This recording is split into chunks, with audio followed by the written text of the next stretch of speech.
Hello everybody, Pinstripe here. What is going on? Welcome back to Mission 25. We seem to come here quite often, but it's because of the primary reason that the Legends can only be played against on this level. So we're doing Ace versus Legend once again here on the PlayStation version. We've done the PC version, but of course that has the major disadvantage of the AI not being able to move. So because of that, it doesn't seem 100% accurate that that's what would happen if you had these two classes going up against each other. But that's what we're doing today. So my main strategy to begin with is to hijack the pillbox, make Izzy jump out of it, because I think I'm playing on the American version, so he's able to stand on top of my head. If I did have a sniper rifle, I would then go ahead and shoot him, but instead I pick up the health and then just skip my turn, because I'm basically waiting for the Legends to come down. Izzy doesn't really do anything when he's on top of the pillbox, because he just skips his go every time. So once you've hijacked that, I tend to prioritize aiming at the German Legend, because he's not positioned in any corner of the map. He's kind of positioned slightly towards the middle, but you can get a maximum of 120 health out of him using those 3 machine guns from within the pillbox. So Izzy does get a shot away. It's only 20 damage though, so it's not going to be too troubling. But of course there are indeed the health packs around the map as well, which can boost a lot of my players' health up to 200. So we are essentially a Legend, except for having more jetpacks. 3 jetpacks to be exact, which I do use to deal extra damage later on in this mission. Because if you do that, you can gain an extra, I don't know, if you combine it well with either the airburst or the cluster bombs, you can be looking at like 150 damage plus. It's crazy, I'm telling you, all that damage is just something else. If you do, of course, have any other suggestions as to the characters you want me to play against, like, I don't know, gunners versus engineers, that kind of thing, then let me know in the comments and I will try and get that done as easily as possible. If I can't do it in the single player missions, then I will do it in multiplayer, and we can just kind of do a post commentary and talk about it that way, because I think for the engineer specifically, given that there is only a single engineer used in the entire single player campaign, which is insane by the way, I don't know why engineers weren't utilized. Maybe it was because their programming or coding was complicated or just very simplistic, or maybe they just didn't sort of fit into the fabric of each individual mission. The only time you see an engineer is on mission 5, and it's not even an engineer, it's a sapper. So they've got the shotgun, they've got the mines, they've got the TNT, so they've got many ways of dealing damage, but at the same time it does require the use of range, and predominantly the sapper is of course the weakest, because the shotgun doesn't have a good range, and mines and TNT require you to be in close proximity to the person that you're targeting. So maybe it was just a bit too tricky, but I will look at doing that in future. It is something that is on the cards along with everything else. One of the final ones I'll be doing after this episode, I guess, of Ace versus whatever, will be Legend versus Legend, because that's something we haven't looked at yet, and it will of course be on Mission 25. Where else would it be? I actually think that this match was one of the easiest I've ever had involving the Legends. It's really strange, but everything just went according to plan, and I ended up, keeping my entire team alive. You can see that I'm starting off by positioning everybody close to each individual Legend, and then shooting them with the tranquilizer, gaining myself an extra turn, dealing some kind of damage, but just trying to limit the amount of health they have as much as possible. The main strategy I always go for on this mission, and usually against a lot of the other, higher elite classes of the Commando or the Hero, is to go for a very offensive strategy. And that involves basically getting as close to them as possible and dealing as much damage as I can. Essentially not giving them any time to reposition or react in some way.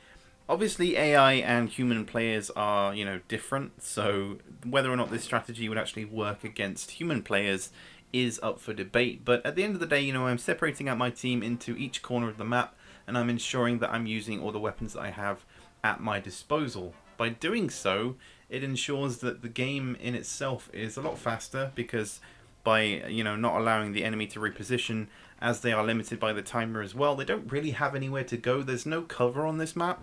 Of course you do have the swill, but what good are they when if they explode they will damage you, and that does happen to me. I try and position myself in an area that is underneath the swill, so if there's any shells coming down, maybe they'll block them, but most of the time they end up exploding and damaging you in the process, and dealing additional damage as well, which is not what you want.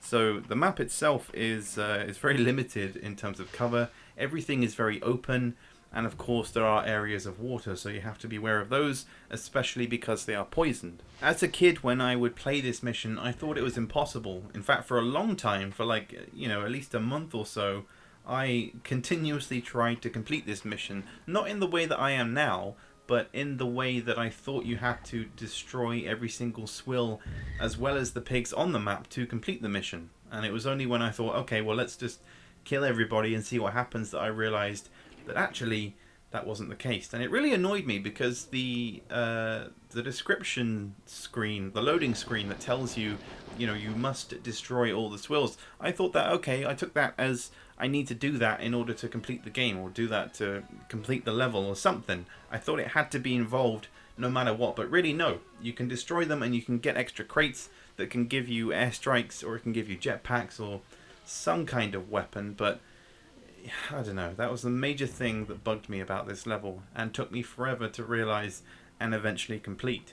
So seeing as we're facing up against the Legends, I have to ask you the question, what if the Legends were able to use the Shockwave, and why can't they, even though that weapon is actually in their arsenal? Now, from what I recall Jacob saying, they were having issues in development regarding the Shockwave because it would make the landscape like quiver and shake. If there is an explosion, or if you move in a certain way and you just look at the landscape in front of you, you can actually see it moving in a weird sort of shimmery, wibbly wobbly way kind of thing. And I feel like the Shockwave was just causing major issues for that. Whether or not that affected the AI, using it, or maybe they just thought it was completely overpowered, but they kept it in there anyway, so that if, players had spies on their team, you can pickpocket it and use it for yourself. I think it would have been extremely overpowered, primarily because if you're positioned anywhere near the edge of the map, it's basically game over. And if you think of it in the same way as AI using TNT, they're going to run up to you, they're going to try and blast you in a certain direction, and usually that will result in you being blown off the map. So I think it would be overpowered, but maybe it could be used by other characters, maybe it could be used by the espionage class in other missions, and maybe, just maybe, the AI could be programmed in a way to use it to blast you into environmental areas such as water or minefields. That way you have this, I guess you end up knowing that they're not going to use it to blow you off the map. That would make it completely unfair, rather that they can, create damage through the use of environmental areas. And, maybe it could be put into multiplayer as well. I know it is in multiplayer. It is in... is it Ridgeback, I think? One of the multiplayer missions. I played it before.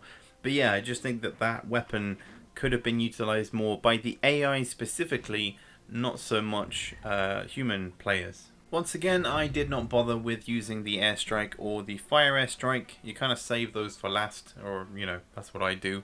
But I tend to go in the order of using the tranquilizer, then going for the airburst or the cluster bomb, and then finishing up with a few jetpacks chucked in there with the bazooka after that, and then depending on my overall position I will go for the heavy machine gun. And that's pretty good when you're positioned next to the water, because like I said, it's poisoned, and the more shots you can get into a pig at close range, the better, because all that damage is going to be yours. And the longer you can hold on to the pillbox, it's just even better, because that's providing the pig inside with 200 shield, and that will go a long way, especially on hard mode as well. Also, did I just say shield? I meant armor, but I mean either way it's the same thing, you know what I'm talking about. So you want to keep hold of the pillbox as long as possible, because you've got one pig in there that still has full health, that still, I guess, shouldn't have or won't have used all of their weapons yet. So you'll still have an airburst, you'll still have a cluster bomb, and you can save those for last. It's difficult to pinpoint a topic that we can talk about. We've covered weapons, we've covered the map, we've covered some vague strategy of being, face to face with the enemy. But all in all, I feel like I've overdone the Legends quite a bit. But they are the most elite pig in the entire game, and there is still a lot of talking points that we can go on about. But because we've already done the Ace versus Legend before, we've been on this mission a lot, and we've discussed in depth regarding the legend, both in terms of its development and how it is today. It's getting tricky to sit here and talk about them. I'm still going to in future videos, but I just don't want to sound like a broken record. Like, I've only got tranquilizers. I don't have the sniper rifle. But the main thing I'm thinking of right now is how would it be if the legends were in other missions? If the likes of the hero and the legends were utilized in other missions, because the hero is only used in mission 23. And it's also used in high and dry and hard mode. But other than that, you don't see it until the very end. And that's the same with the legend. You only see it on one particular mission. So how good but also bad would it be if you were to combine different classes with, say, a single legend? Or if you could replace the commando or the hero on over the top? How much would that change the dynamic? Because, you've still got an entire team of gunners with the grunt there as well. But having an extra legend, that just changes things up a bit more. Because I always find that because you've got the artilleries on over the top, the commando or the hero that is hiding in the box isn't really a problem. Yes, they've got an airstrike when they are promoted to a hero.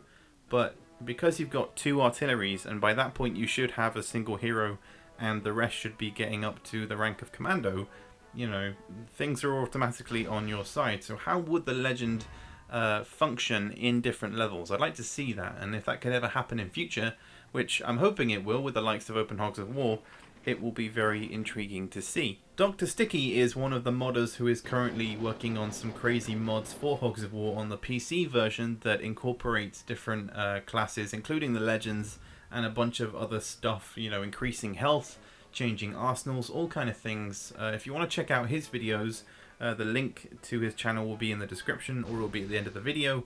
But I certainly recommend checking it out because it's interesting stuff, and it's probably at the moment the closest we're going to get to seeing characters like the legend and others combined on the same level. So overall, this mission is coming to a firm conclusion. As you can see, I suffered some damage there by being shoved into the water, but the final legend of the German dude is going to get tranquilized. Izzy is going to die, so that leaves me to just clean everything up. Overall though, this is Ace versus Legend for the PlayStation version. The final one, like I said, is going to be Legend versus Legend on the PlayStation as well, where we can talk about some things further regarding that character and just everything else that is involved. I still have lots planned. There's just tons going on right now behind the scenes in terms of video production and stuff I've got upcoming. Some new series of things as well. It's not just going to be a continuation of the current stuff like maps and things. I've got other stuff in mind. But do stay tuned, let me know all of your thoughts, and I will catch you guys later for the next one.